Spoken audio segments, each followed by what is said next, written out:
అప్పుల బాధలు వెంటాడుతున్నాయా? అయితే 6 JVR వారి జాతిరత్నాలు ధరించండి. హాయ్ హలో నమస్తే వెల్కమ్ టు అవర్ ఛానల్. నేను మీ చార్మి. ఈ మధ్య కాలంలో సినీ ఇండస్ట్రీ గురించి మాట్లాడుకునే వాళ్ళు ఎవరు ఉండరని చెప్పాలి. ఎందుకంటే సినిమా ఇండస్ట్రీకి సంబంధించి రోజు రోజుకి సినిమా దోపిడీ ఎలా పెరుగుతుంది అంటే, ఓ సామాన్యుడు సినిమా చూడాలి అంటే ఖచ్చితంగా ఆయన నెల జీతంలో సగానికి వంతు పెట్టాల్సిన పరిస్థితి. మరి సామాన్యులు అసలు ఇలా రేట్లు పెంచేసి ఇంత చేస్తే ఎలా చూస్తారు? ఈ మధ్య కాలంలో ఈ పైరసీ వల్ల చాలామంది దానికి అలవాటు పడిపోయారు. ఇక ఐబొమ్మ రవిని కూడా అరెస్ట్ చేశారు. ఇలా ఎన్నో జరుగుతూ ఉన్నాయి. కానీ అసలు పైరసీకి సంబంధించి లేదంటే సినిమా ఇండస్ట్రీ డౌన్ఫాల్కి గల కారణాలు ఏమిటి? అసలు సినిమా ఇండస్ట్రీ బాగుపడాలి అనుకునే వ్యక్తులలో ఈరోజు మనతో పాటు ఒక స్పెషల్ గెస్ట్ అయితే ఉన్నారు. అది మరెవరో కాదు, శ్రీకృష్ణ ఫిలిమ్స్ అధినేత, అదేవిధంగా మనందరికీ సుపరిచితులైన అడ్వకేట్ శ్రీకృష్ణ ఆజాద్ గారు. మరి ఆయన అయితే కంకణం కట్టుకున్నారు, సినీ ఇండస్ట్రీకి నేనున్నాను, సినీ ఇండస్ట్రీకి సంబంధించి మిగతా విషయాలన్నీ. అసలు ఆయన ఎందుకు ఇంత కోపంగా ఉన్నారు సినీ ఇండస్ట్రీ పైన?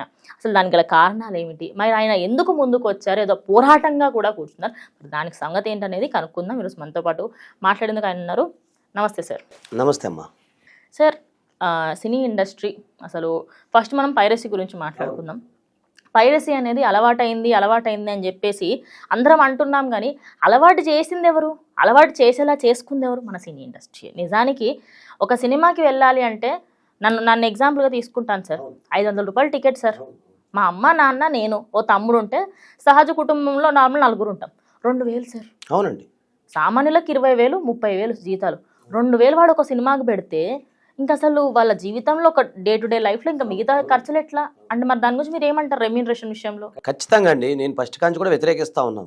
మొట్టమొదటిసారిగా మళ్ళీ ఏంటంటే, ఇన్ని రోజులు మేమేంటంటే నా యొక్క గళాన్ని విప్పకపోవడానికి ప్రధాన కారణం ఏంటంటే, ఒక విషయాన్ని సమస్య వచ్చినప్పుడు సమస్య యొక్క లోతుపాట్లను గమనించిన తర్వాత మనం మాట్లాడగలగాలి. సో ఇక్కడ సమస్య ఏంటి? పైరసీకి నేను వ్యతిరేకం. నేనే కాదు, అందరూ వ్యతిరేకమే. ఎందుకంటే మనం కష్టపడి ఇప్పుడు కాపీరైట్ యాక్ట్ కానీ లేకపోతే మీకు ఐటీ యాక్ట్ కానీ, ఉదాహరణకు ఒక కష్టపడి ఒక సినీ నిర్మాత కానీ అది సినిమా తీయాలంటే ఎంత మానసిక వేదన ఉంటుంది అనేది అందరికీ తెలిసింది.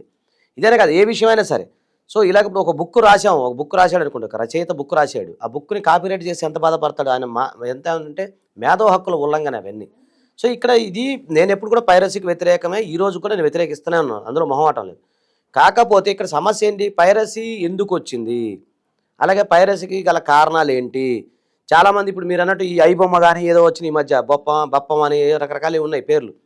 అది కాకపోతే 190 వస్తాయి, వందలలో కాదు. మీరు అన్నట్టు అది కాదు ఇంకొకటి వస్తాడు అంతే, ఆయన కాకపోతే ఇంకొక ఆయన వస్తాడు అన్నట్టు వస్తూనే ఉంటారు. రవి కాకపోతే సూర్య కాకపోతే ఇంకొకడు ఎల్లయ్య పుల్లయ్య వస్తాడు. నేను ఏమంటున్నాను ఇక్కడ పాయింట్ అది కాదు. ఇక్కడ సమస్య అసలు మౌలిక అంశాలు ఏంటి? ఇప్పుడు దీని మీద అందరూ చర్చ జరగాలి. ఇది కేవలం ఒక్కరి సమస్య కాదు. నిర్మాతలు అందరూ కూర్చోవాలి, వాళ్ళు మాట్లాడాలి. తర్వాత పెద్ద నిర్మాతలు చిన్న నిర్మాతలు అందరూ కూర్చోవాలి. అదే కాకుండా ఒక కామన్ మ్యాన్ కూడా పిలిపించాలి. కామన్ మ్యాన్ కష్టాలు ఎలా ఉంటాయి? మీరు అన్నట్టు సినిమాకి వెళ్తే 2,000 రూపాయలు 3,000 రూపాయలు ఆ సినిమా ధరలు కానీ, తర్వాత మీ పాప్కార్న్ విషయాల్లో కానీ, కూల్ డ్రింక్ విషయాల్లో కానీ. పాప్కార్న్ విషయానికి వస్తే ఇంకా దాని మీద జిఎస్టీ. అవును, గవర్నమెంట్ నుంచి జిఎస్టీ అది మళ్ళా ఒక్క పాప్కార్న్ ది 300 రూపాయలు ఉంటుంది సార్. అది మళ్ళీ రీఫిల్ అది ఇది అంటారు. అది పనికి, ఎందుకంటే ఆ ఒక్క పాప్కార్న్ తినడానికి చాలా టైం. ఇంకోటి కూల్ డ్రింక్ సార్, బయట 20 రూపాయలకి దొరికే ఆ చిన్న టిన్ను ఇంత బాటిల్లో వేసి 150 రూపాయలు అమ్ముతున్నారు సార్. అంటే నేను ఇప్పుడు అక్కడికి వెళ్ళి సినిమా చూసి జర కొంచెం తిందాము అని చెప్పి వెళ్ళడానికి ఆస్కారం లేకుండా చేస్తున్నారు. ఎందుకు అంత బర్డెన్ సామాన్యుడి మీద ఎందుకు అంటారు? అదేనండి ఇక్కడ సమస్య ఏంటంటే, రెమ్యునరేషన్ విషయాల్లో కానీ అలాగే నిర్మాత విషయాల్లో అంటే ఏదైతే ఖర్చు కానీ రోజు రోజుకి పెరిగిపోతూ ఉన్నాయి. ఎందుకంటే 100 కోట్లు 1000 కోట్లు పెట్టి సినిమాలు తీసేసిన స్థితి ఈరోజు కనపడతా ఉంది. ఇదే కాకుండా ఈరోజు ఒక విషయం మీకు చెప్తానండి. ఎలా ఉంటాయంటే, కొన్ని సినిమా థియేటర్లు కొంతమంది గుత్తాధిపత్యంలో ఉన్నాయి. అది అవునన్నా కాదన్నా ఇది ఓపెన్ సీక్రెట్, అది అందరికీ తెలిసి, మీ నెట్లో కొట్టుకున్నా కూడా తెలిసిపోతుంది. ఇక నేను ఎవరికి వ్యతిరేకం కాదు. అలా గుత్తాధిపత్యంలో కొన్ని ఉండటం, కొన్ని డిస్ట్రిబ్యూషన్స్ కొంతమంది ఉండటం, కొన్ని ప్రొడక్షన్ హౌసెస్ వాళ్ళే ఉండటం, అలా కాదు. దీన్ని విస్తరించాలి. ప్రతి ఒక్కరు కామన్ మ్యాన్కి ప్రతి ఒక్కరు కామన్ మ్యాన్ కూడా సినిమా తీసే స్థాయికి తీసుకెళ్ళాలి అంటే ఇక్కడ ప్రస్తుతం ఒక గుత్తాధిపత్యాన్ని మనం వ్యతిరేకించాలి. ఫస్ట్ కొంతమంది కబందాస్తాల నుంచి దీన్ని కాపాడాల్సిన బాధ్యత అందరూ ఉంది. ఎందుకంటే సినీ కళామతల్లి ఒక్కళ్ళది కాదు. ఇప్పుడు ఆర్ట్ అనేది మీది కాదు నాది కాదు, అది అందరిది. ప్రతి ఒక్కళ్ళు కూడా కళాకారులు ఉంటారు. కానీ కొంతమంది గుత్తాధిపత్యంలో ఉండేసి సో వాళ్ళ డిస్ట్రిబ్యూషన్ ఏదైతే ఉందో అవి చేసుకుంటామో ఇలాగ మైనస్ పాయింట్ అవుతుంది. ఇంకొకటి ఏమంటానంటే, మళ్ళీ నేను చెప్తున్నాను, టికెట్ రేట్ల ధరలు తగ్గించాలండి ఇమీడియట్లీగా. దీని మీద ప్రభుత్వం జీవో పాస్ చేయాలి.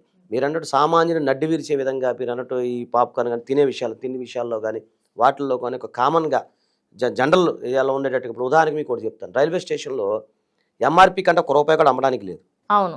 అదే మళ్ళీ బస్ స్టేషన్లో వేలుంటే రైల్వే స్టేషన్లో ₹1 అమ్మినా కేసేయచ్చు మనం. కేసే అది అందరికి తెలిసిన విషయమే. అది సెంట్రల్ గవర్నమెంట్ పెట్టింది. అలాంటప్పుడు ఒక్కొక్క రూల్ ఒక్కొక్క దగ్గర ఎట్లా ఉంటుంది. ఇప్పుడు అదే రూల్ ఇక్కడ ఎందుకు పెట్టలేదు? పెట్టాలి కదా. ఇంకొకటి ఒక కామన్ మ్యాన్ ఈరోజు ఉదాహరణ చెప్తానండి. ఒక కామన్ మ్యాన్ సినిమాలు కొన్ని ఇప్పుడు మాలాంటి చిన్న నిర్మాతలు సినిమాలు తీసినప్పుడు అవి ఏంటంటే కొన్ని ఫెయిల్ అవ్వడానికి గల కారణాలు ఏంటంటే ఎక్కువ మంది చూడకపోవటం, ఎక్కువ మంది రీచ్ అవ్వకపోవటం. అలా కాకుండా సినిమా రీజనబుల్ పెట్టారనుకుంటే అందరూ చూస్తారు. అలా కాకుండా ఒకేసారి ₹2000 పెట్టి ఒక వ్యక్తి వెళ్ళాలంటే వెళ్ళలేడు. పెద్ద పెద్ద సినిమాలు అంటే చాలామంది ఏంటంటే పెద్ద పెద్ద సినిమాలు ఉన్నాయా, ఏదో ఇన్ని వేల కోట్లు పెట్టారా, పాన్ ఇండియా స్థాయిలో లేకపోతే ఇంకో హాలీవుడ్ స్థాయిలోకి వెళ్తూ ఉంటాయి. వేరే దేశాల్లో డబ్ చేస్తూ ఉన్నారు, వేరే భాషలో డబ్ చేస్తూ ఉన్నారు. అలాంటి పరిస్థితి అక్కడ నెలకొని ఉంది. వాళ్ళకి ఆదాయం ఏ రకంగా వస్తుంది. కానీ ఒక చిన్న సినిమా తీసి దాన్ని మార్కెటింగ్ చేయాలంటే తర్వాత లేదు సినిమా థియేటర్ దొరక్క, డిస్ట్రిబ్యూషన్ దొరక్క, ఇన్ని రకాల ప్రాబ్లమ్స్ ఎదురవుతూ ఉన్నాయి. సో ఇక్కడ ఏంటంటే all are equal before the law. మీరు చేసేది అందరికి కూడా సమానంగా ఉండాలి, అందరూ సమానంగా ఎదగడానికి ప్రయత్నాలు చేయాలి. సో ఇక్కడ ప్రాబ్లం ఎక్కడ అవుతుందంటే మేడం, ఎప్పుడైతే ఈ సినిమా అనేది అందరికి అందుబాటులో వస్తుందో, నేను అనేది సామాన్య రేటు నేను చెప్తున్నాను, సామాన్య రేట్లు అందుబాటులో వస్తుందో అప్పుడు ఈ ఇప్పుడు ఆ పైరసీ కోసం వెళ్ళి అంత ఎంపర్లాడరు ఎవరు. సార్ పైరసీని మనము తప్పుబట్టి అంత భూతద్దంలో పెట్టి చూస్తున్నాం కానీ నిజానికి పైరసీ రావడానికి గల కారణము మనమే, సినీ ఇండస్ట్రీలో పనిచేస్తున్న వాళ్ళు. సార్ నేను ఏదో ఒక హీరోని అనాలనో లేకపోతే నేను ఇప్పుడు ఏ హీరోకి కూడా అంత పెద్ద నాకు కూడా అభిమానం ఉంది కొందరు హీరో అంటే, కానీ ఆ పలానా హీరో 100 కోట్లు తీసుకున్నాడంట, పలానా హీరోయిన్ 50 కోట్లు తీసుకున్నాడు అంటే ఒక 1000 కోట్ల బడ్జెట్ అవుతుంటే 40%, 60% ఇటు క్యారెక్టర్ ఆర్టిస్టులకు, డిజైనర్లకు వాళ్ళకే వెళ్ళిపోతుంది. ఇంకా డిజైనర్ తక్కువ తీసుకుంటారు కానీ నార్మల్గా డైరెక్టరు, మ్యూజిక్ డైరెక్టరు, యాక్టర్లు, సైడ్ యాక్టర్లు, కొంచెం ఎలివేషన్ కోసం బాలీవుడ్ నుంచి తీసుకురావడము, హాలీవుడ్ నుంచి తీసుకురావడం, వీటిలోనే ఒక 60% పోతుంది సార్. ఒకానొక సందర్భాలలో కూడా తీసుకొచ్చారు కానీ రేట్లు ఎప్పుడు పెంచలేదు. మనం పాతకాలం సినిమాలు చూసుకుంటే మా అమ్మ ఒక్క సినిమా 4 సార్లు చూసినా అని చెప్పేది. ఎందుకు? తక్కువ రేట్ ఉంటుంది. అప్పట్లో అవి ఎక్కువైనా కూడా అరే చూడొచ్చు ఏం కాదులే, ఒక తక్కువలో తక్కువ చిన్నప్పుడు పాటలు చిరంజీవి గారి సినిమాలు వచ్చినప్పుడు ₹50 చూసిన రోజులు ఉన్నాయి సార్. మరి నేను ఇప్పుడు మరి ₹3 అని చెప్పేసి అడగట్లేదు. నార్మల్ గా మనకి ₹50 అడగట్లేదు, కనీసం 100, 200 వాజ్ గుడ్, 500 సార్ కింద కూర్చొని చూడడానికి. మరి దాని గురించి ఏమంటారు అంటే యాజ్ అడ్వకేట్ గా చెప్పండి. అదే విధంగా ఒక సినిమాని ప్రొడ్యూస్ చేస్తూ ఉన్నారు, అదేవిధంగా మీరు ఒక ఫిల్మ్ ప్రొడ్యూసర్, దాని విధంగా కూడా చెప్పండి. నేను ఒకటే చెప్తున్నానమ్మా, సామాన్య ధరల్లోకి సినిమాలు వస్తే సామాన్యుడు చూసే విధంగా మీరు అన్నట్టు ₹100, ₹200 ఉంటే సరిపోతుంది. అప్పుడు అందరూ ఎక్కువ మంది చూస్తారు. ఎక్కువ మంది చూడటం వల్ల ఎక్కువ ఆదాయం పెరుగుతుంది. అలాగే అన్ని సినిమాలకు కూడా ఛాన్స్ ఇవ్వాలి. ఇప్పుడు కొన్ని సినిమాలు అన్ని ఒక పాన్ ఇండియా స్థాయిలో ఉన్న సినిమాలతో పాటు కామన్ మ్యాన్ సినిమాలు కూడా ఇవ్వాలి. ఎందుకంటే ఒక్క పాన్ ఇండియా సినిమా వల్ల ఇండస్ట్రీ ఏం బతకట్లేదు. చిన్న నిర్మాతల మండలు, చిన్న మాలాంటి వాళ్ళు తీయటం వల్ల కూడా మేము కూడా ఎంతో కొంత సహాయం చేయగలుగుతున్నాం సినీ ఇండస్ట్రీస్కి. సో మేమేమంటున్నామంటే ఈ విధంగా సినీ ఇండస్ట్రీలో ఖర్చులు తగ్గించుకోవాలి, రెమ్యునరేషన్ తగ్గించుకోవాలి. తర్వాత ఇంకొకటి ఏంటంటే గవర్నమెంట్ జీవో పాస్ చేయాలి, ఎక్కువ టికెట్ల రేట్లు. ఇప్పుడు మీరు చూడండి, బాహుబలి సినిమా ఉంది, గవర్నమెంట్ ఏం చేసింది, సినీ రేట్లు పెంచేసింది. కొంత అలా చేయకూడదు. సామాన్యుడు చూసే విధంగా ఉండాలి. అంటే నేను ఒక సినిమానే కాదు, అన్ని రకాలుగా ప్రభుత్వం చొరవ తీసుకొని ఈ రేటు పెంచుకోవచ్చు, మీకు ఎంతైనా పెంచుకోవచ్చు అని చెప్పి అది ఇవ్వకూడదు. అక్కడ ప్రాబ్లం అవుతుందా మీకు? అలాంటిది మరి చిన్న సినిమాలకి ఎందుకు ఇవ్వట్లేదు? అందుకని అవి అట్లాంటి పైరసీ అవుతున్నాయి. చిన్న సినిమాలు ఉన్నాయి, చాలా మంది నిర్మాతలు తీసింది, అవి ఎంత పైరసీ అవుతాయి చూడండి, చాలా తక్కువ ఉంటాయి. అంటే పెద్దవాళ్ళకి వైరస్ అయిన దానికి ఎక్కువగా నష్టం వస్తుందేమో కానీ సార్, మనము ఒక సినిమా ఎగ్జాంపుల్ తీసుకున్నా, మగధీర సినిమాకి ₹100 సార్ టికెట్ అప్పట్లో. అదే అప్పట్లో చాలా ఎక్కువ అన్నారు, కానీ నిజానికి అదే రేటు ఇప్పుడు పెడితే మరి అందులో కంటెంట్ ఉంటుంది సినిమాలో. మగధీర కానివ్వండి, లేకపోతే చాలా పెద్ద పెద్ద సినిమాలు ఉన్నాయి, నేను వేరే సినిమాలు ఎన్నో, ఆ సినిమాలో కంటెంట్ ఉంటుంది సార్, చూడాలనుకొని వచ్చారు. ఇప్పుడు ఎందుకు కంటెంట్ మీద నమ్మి డైరెక్టర్లు కానీ ప్రొడ్యూసర్లు కానీ రేట్లు పెంచకుండా ఉండలేకపోతున్నారు అంటారు? అదేనండి నేను చెప్తున్నా కదా, ఇదివరకు లాగా కాదండి. ఇప్పుడు ల్యాక్ ఆఫ్ ఉంది, తర్వాత కోఆర్డినేషన్ లేదు, కోఆపరేషన్ లేదు. మీరు అన్నది కరెక్ట్, అది కోఆర్డినేషన్ లేదు. అదే చెప్తున్నా కదమ్మా, కోఆర్డినేషన్ లేదు, కోఆపరేషన్ లేదు. కొంతమందికి ఏంటంటే పెద్ద నిర్మాతలు అంటే చిన్న నిర్మాతలకు చిన్న చూపు, చిన్న నిర్మాతలు అంటే చిన్న చూపు, ఎంతసేపు మేమే ఉండాలని ఒక ఆధిపత్య ధోరణి. అలాగే తర్వాత చెప్పాక గుత్తాధిపత్యము. ఇవే కాకుండా ఏంటంటే ఇంకొకటి ఏంటంటే ఈ మధ్యకాలంలో సినిమాలు ఏవైతే ఉన్నాయో, సినిమాలు వేరే దేశాల్లో వేరే వాటిల్లో కూడా డబ్ చేసే అవకాశాలు ఉన్నాయి. సో ఈ విధంగా వాళ్ళకి ఓటీటీ ప్లాట్ఫామ్స్ ఉన్నాయి, ఇట్లా రకరకాల ఉన్నాయి. ఇప్పుడు అదేగా చెప్తున్నా, కోఆర్డినేషన్ కోఆపరేషన్ లేకపోవటం. తర్వాత ఎదుటివాడు చేస్తున్నాడు అంటే వాళ్ళకి సరైన అవగాహన లేకపోవటం, ఇవన్నీ మెయిన్. ఇదే కాకుండా కామన్ మ్యాన్కి ఏంటంటే పబ్లిసిటీ విషయంలో పిఆర్ బాగా ఉంటుంది వాళ్ళకి. ఇప్పుడు మా లాంటి వాళ్ళు తీసిన పిఆర్ చాలా తక్కువ ఉంటుంది, అదొకటి. తర్వాత కంటెంట్ సినిమాలు ఎన్ని లేవు, చిన్న చిన్న దాంట్లో చాలా ఉన్నాయి మంచి మంచి. ఇప్పుడు నిన్న ఈ మధ్య రాజు వెడ్స్ రాంబాయి సినిమా ఉందండి, ఎంత బాగా పోతుంది అది. చిన్న చిన్న బడ్జెట్ కదా. అంటే బలగం మూవీ ఉంది, వేణుగారు మనకు బాగా పరిచయం. ఇప్పుడు వేణు మిత్రుడు తీశాడు, ఏముందండి అది, ఏముంది దాంట్లో, కంటెంట్ బాగుంది. సినిమా మొత్తంలో ఒక మనిషి చావు మీదనే నడుస్తుంది. దానికి ఏమంటారు చెప్పండి మీరు, చిన్నది ఎట్లా చిన్న లాజిక్ తోనే ఉన్నాయి. ఇప్పుడు ప్రజలకు కావాల్సింది కథాబలం.